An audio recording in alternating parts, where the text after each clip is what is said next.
All right, so let's get started. Welcome to this Megacool webinar. It's the first webinar we're doing. And today we have about 30 minutes to go through two main topics, which is 2018 mobile growth trends and SeptoLab and our case study together. We're going to do Q&A at the end, but feel free to post any questions that you have in the Q&A and we'll get to those at the end.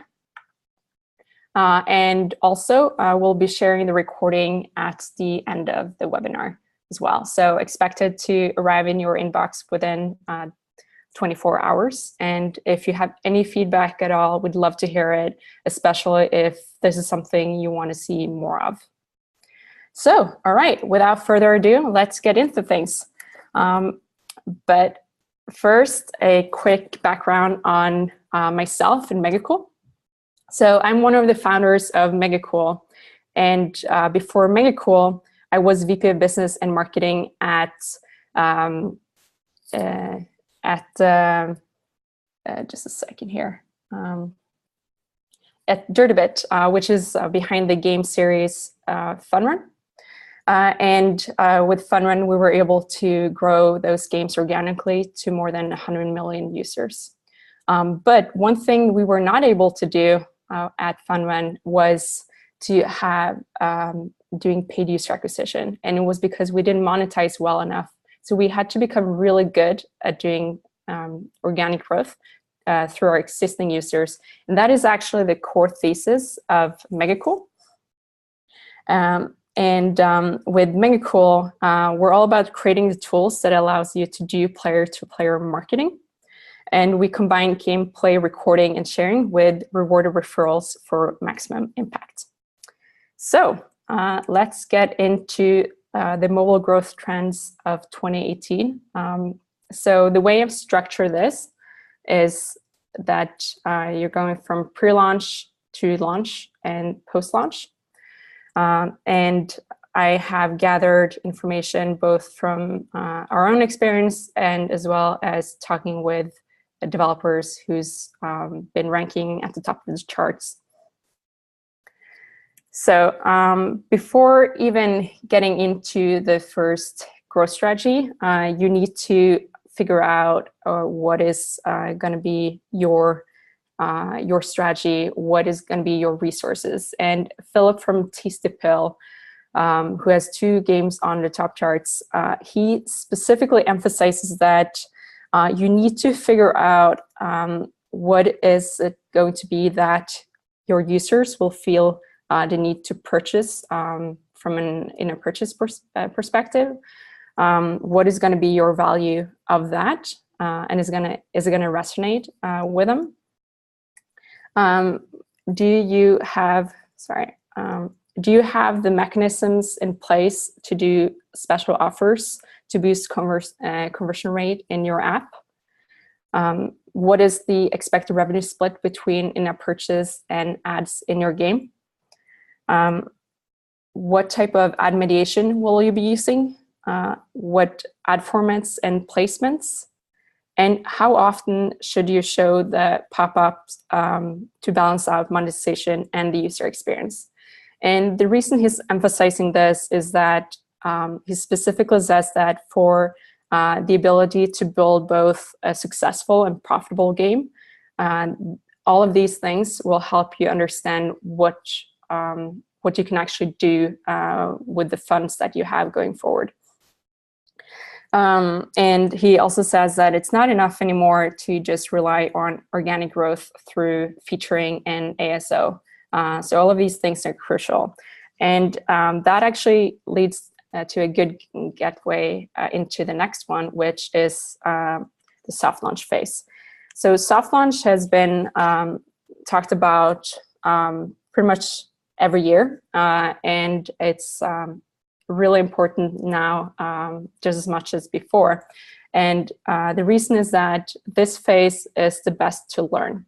And it's where you can learn with the questions that Philip asked on the previous slide, what your ability to do with, for instance, ad spend is so that you're not a leaking mask, as in this GIF. I spoke with Jason from Quali, who has also 2 apps on the top of the charts, Plank and Looper. And they use the soft launch phase to truly learn anything they can about their metrics, and then use this knowledge to decide on ad frequency, optimizing their ad monetization, A/B testing new features, and most importantly, learn whether they can do paid user acquisition at a positive ROAS, which means return on ad spend.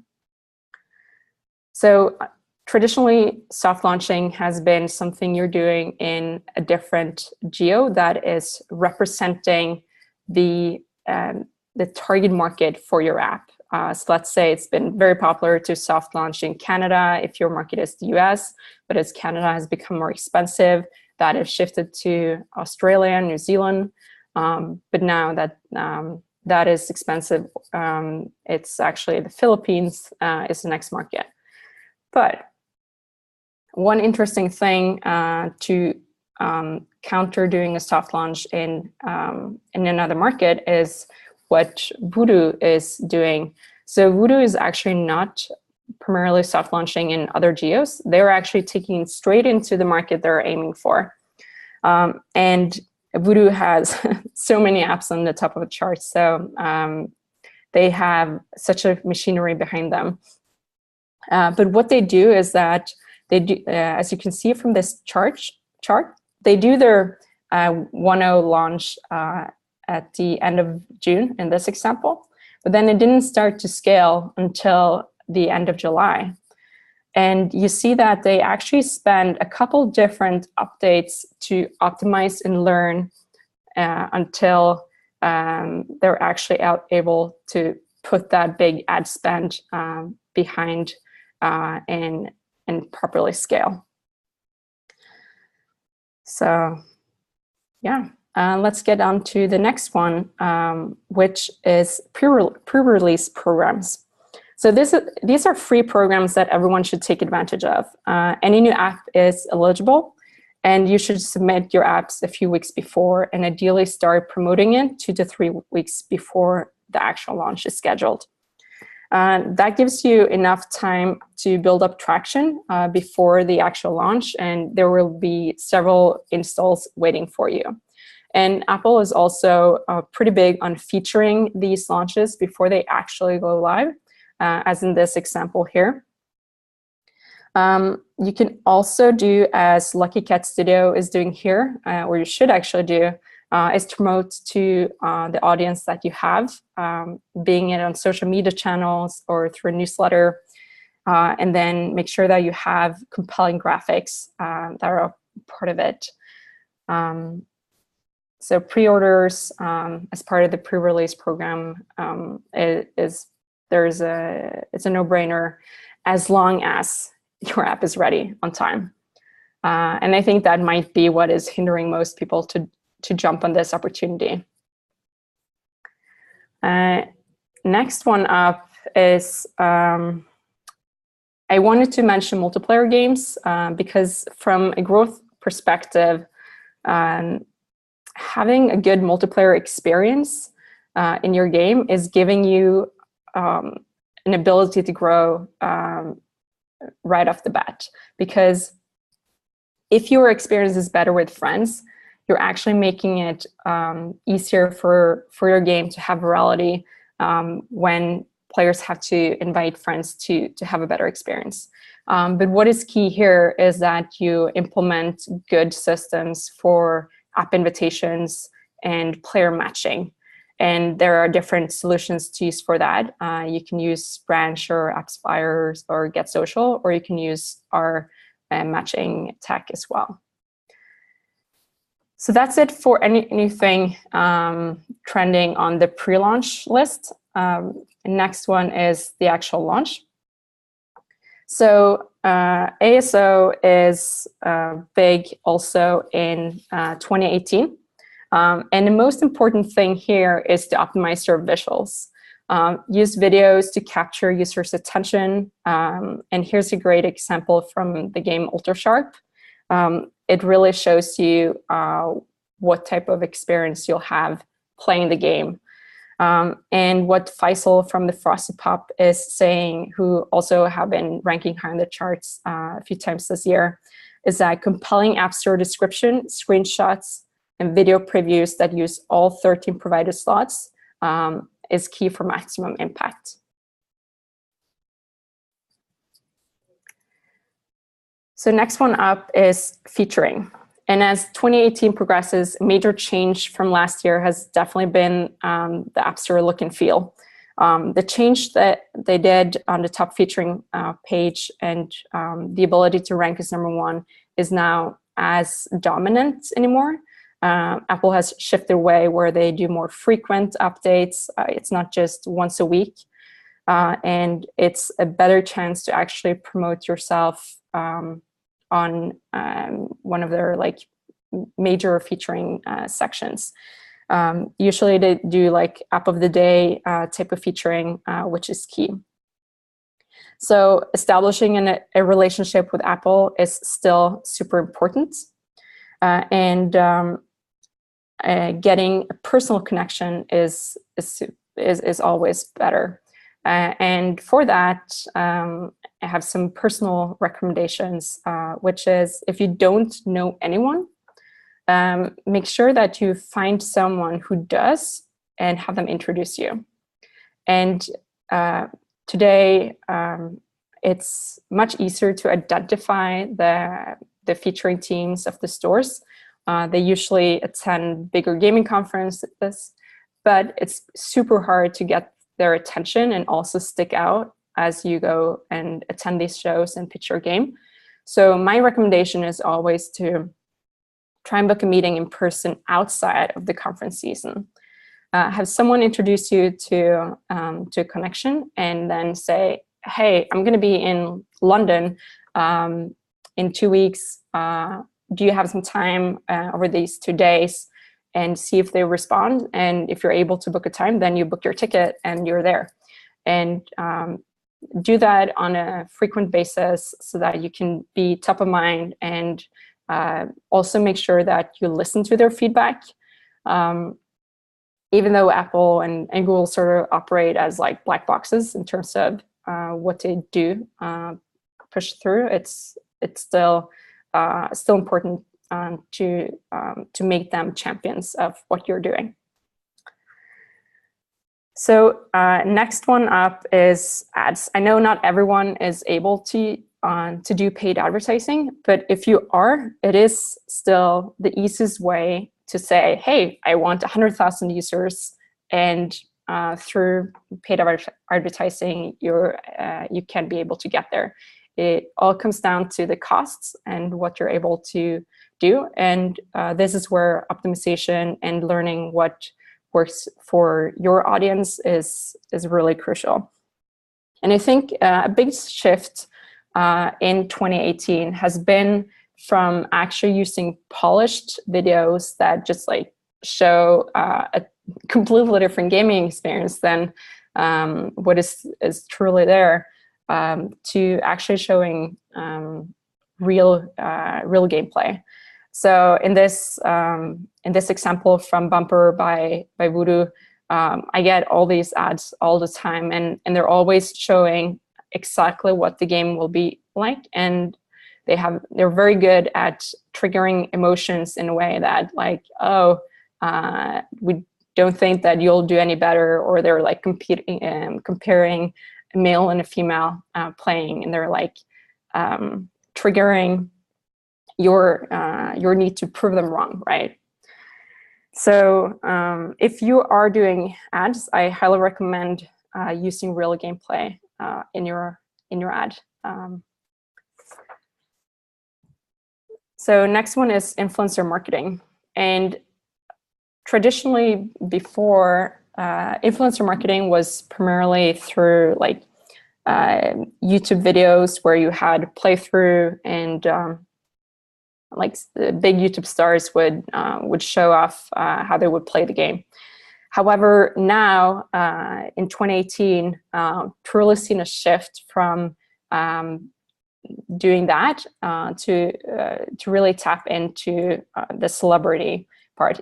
Being in like top shot celebrities like Ryan Reynolds, who is doing Toon Blast, Peak Games are doing spending millions and millions of dollars over the next 6 months to explore what it's like to use a celebrity like him for this. Another company who is big in this space now is Color Switch. They're not going after like the A celebrities, but more of the lifestyle celebrities. I don't know the pricing model behind this, but it's interesting to see how this is much more catered towards the casual audience than the traditional influencer campaigns in the past have been. What is still like surprising to me is how when these celebrities are playing, the recordings of their playing, it's always like the first 3 moves in a game, so it never really gets anywhere advanced. So that would be cool to see them actually getting into like showing they've played a game for a while, and it's not just showing up on the set. So that moves us over to post-launch. So for post-launch, the main trend there, and it's been there for a while now, is everyone is screaming, re-engage your users, re-engage your users. And push notifications is by far the #1 thing that people ask you to do to re-engage users. However, for push notification, the opt-in rate is only 41% on iOS and 60% on Android. This is sources from marketingcharts.com. And I've talked to the team over at Feature, and they've done more research on this. And they say that strong brands like Angry Birds or like Rovio in this case, they can actually get away with asking for push notification upfront, as in this example, and actually have a high opt-in rate. But if your game is not known, you haven't established any credibility with the users, then it's actually recommended that you wait with the push notification prompt until later in the game session, when it makes more sense to explain why it would benefit the player. Like, no one really wants to get spammed down with prompts that, oh, your gift is back, it's been 24 hours. Yeah. So next one up might be a bit old school, but it's actually a newsletter. So I'm playing Color Switch, and they're actually sending me their main updates over a newsletter, and it keeps me engaged on different platforms. And a good way to get email addresses from your players is actually in that a lot of you have reward scenes in your game, where if you like your page on Facebook, you'll give them some coins. If you follow them on Twitter, you'll give them some coins. You can do the same with email addresses. Just make sure that it is complying with the GDPR. But it is a great way to actually tap into your user base when they're not on their phone playing your game. Might be a bit old school, but hey. So those are the main trends for 2018. And now we're on to the case study. So Septolab is one of the largest game developers out there, and they're most known for Cut the Rope and the game Cats that we've been working with them on was awarded a Game of the Year by Google Play back in 2017, so last year. And we started talking with the Septolab team last year when they were looking for a more seamless sharing experience for their players. They were currently using ReplayKit from Apple for gameplay recording, but saw that it had pretty high friction and many steps before the player actually were able to share their gameplay. So we sat down, we created a concept, and 2 weeks later, They went live in December 2017. And since launch, they've actually seen more than 80% increase or continuous increase in sharing with Megacool compared to what they saw with their prior solution. And there's a few things to highlight here before we get into the real results. And as you can see from the example here, this is a pretty smooth user journey. The player is playing. They don't have to say, "Oh, now I want to record my gameplay." It's just there if they want to share it. And there's also an example of what they will be sharing before they hit share. And it's also not up in their face. If this is not interesting to them at all, they can just continue playing and enjoying the game. It's also shown that like these GIFs are super engaging. Like they're looping. They're actually able to capture the whole gameplay since these are short, and it's within the attention span of most users, and it's easily there if the player wants to share it. And as I mentioned before, we've seen a continuous increase in shares, and it's been very popular by their players. And when players can share this, they can actually share it to a lot of different channels. Like before, everything was focused on social media. However, for today's market and today's trend, just think about it for yourself. Like, do you normally post to social media now, or do you prefer to share content that you find engaging to friends that are on messaging platforms, where it's more private and it's more relevant? So for cats, it's actually been iMessage, the most popular for the iOS users, and WhatsApp for the Android users. Another part of the integration has been reward referrals. So for the reward referrals, players were able to get a really cool weapon in the game when they had 5 friends start playing the game.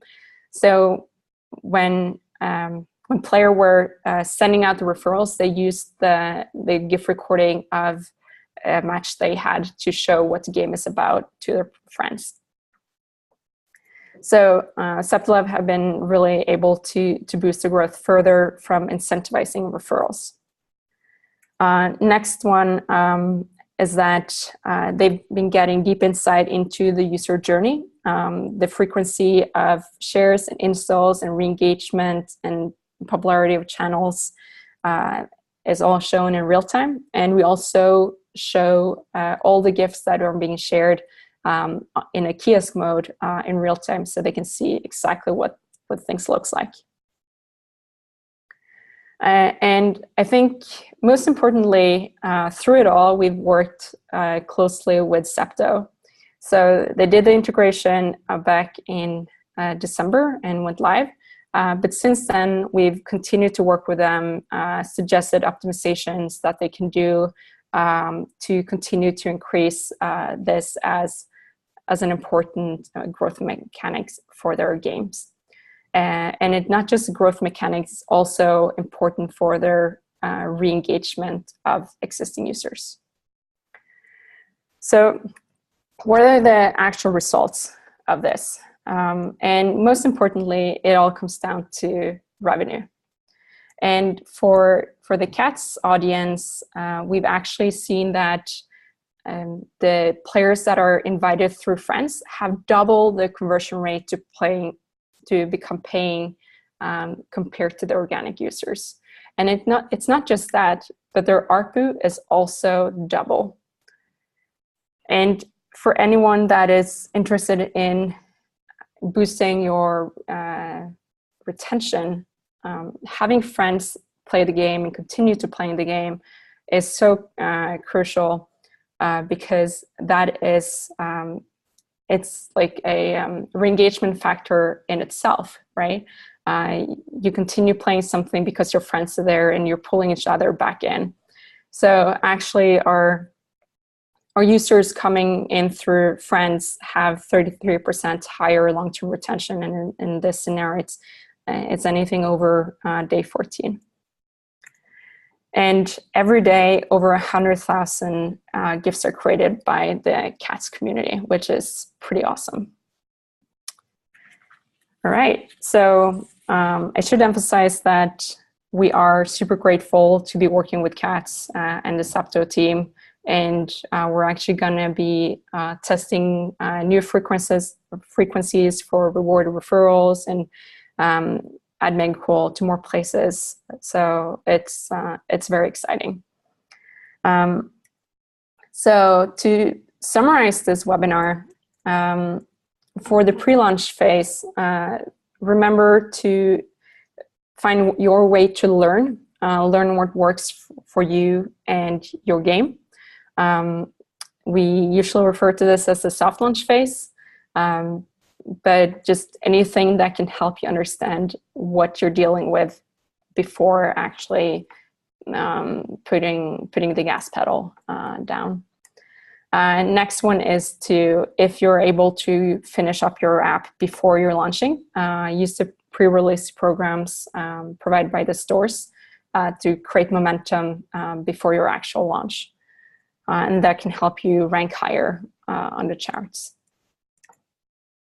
And if you're able to add multiplayer experiences to your game, that can really help you. And if you do that, make sure that you make it super simple for players to actually invite and match up with friends so that the whole user experience becomes as smooth as possible.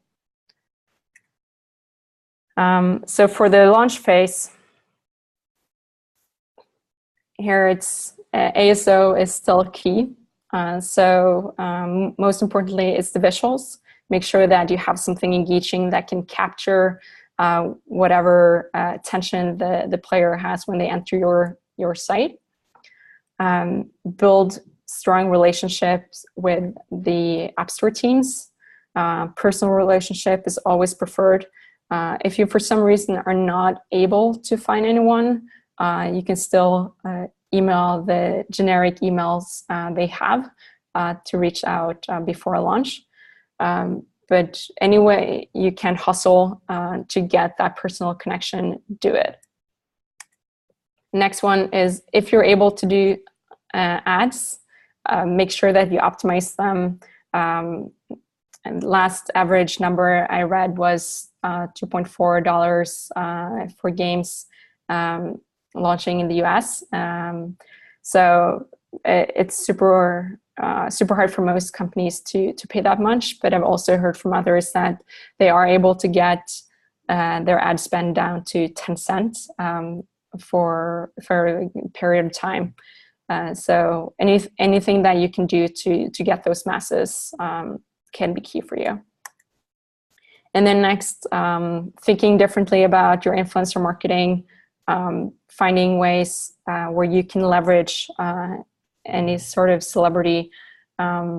There's tons of solutions out there for that. And then for post-launch, so most of the launch things you should continue optimizing and work on post-launch. It's not like because you didn't get featured on your launch day, you're never going to get featured. That's not how it goes. So you should still work with the Apple team to get on their radar and show updates. But other than that, find good ways to leverage push notifications in your game and really think through what the value is for the player so that it actually makes sense for them to follow suit. And then old school, but newsletters, collect those emails and send reminders to people whenever there's an update and keep them engaged across all your channels. All right. So that's it for this webinar.